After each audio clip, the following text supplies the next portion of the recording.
ស្រុកតាមរកសង្សារមកថោកសាសិទ្ធមើលកូនចៅលោកមានឃើញផងសាធុសាធុសាធុសៀមរៀបទៅបាត់យូខែឬមានស្នេហ៍អូនមានស្នៀតធ្វើការនៅក្រុងសៀមរៀបថាឆ្លៀតមកស្រុកមិនបានតែគេប្រាប់បងថាស្រស់ស្រីមុំអូនធ្វើការធំ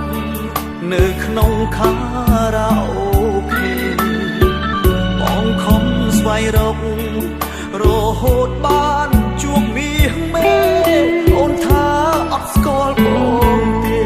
ម្ដេចស្នេហ៍អូនធ្វើបែបនឹងឬភ្លើងពណ៌ធ្វើឲ្យអូនលងកូនទេខ្នើយមុំ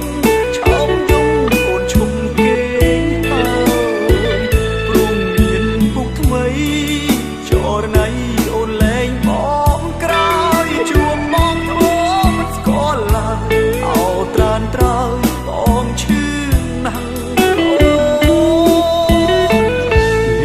ហើយសៀមរាបលីមកស្រុកងាប់អីវិញនឹងតែទុកក្រៀមក្រំតែសូមផ្ដំទៅឆោមឆ្លៃកុំវិលរកបងបើស្នេហ៍ស្នងអូនអង្គភ្លឺព្រោះបងចែកចិត្តហើយពើ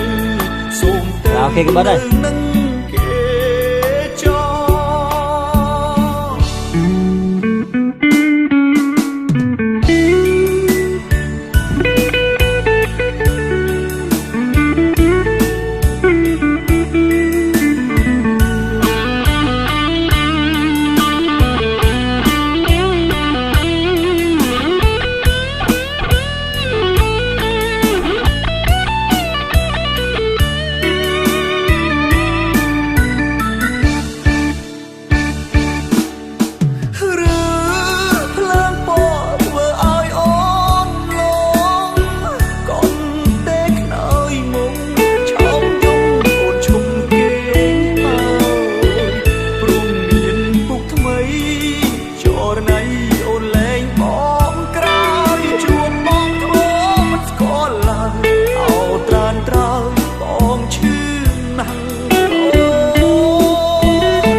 ហើយសៀមរាបលីមកស្រុក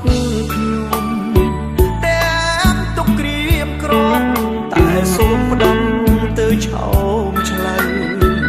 កុំវិលរកបងបើស្នេហ៍ស្ន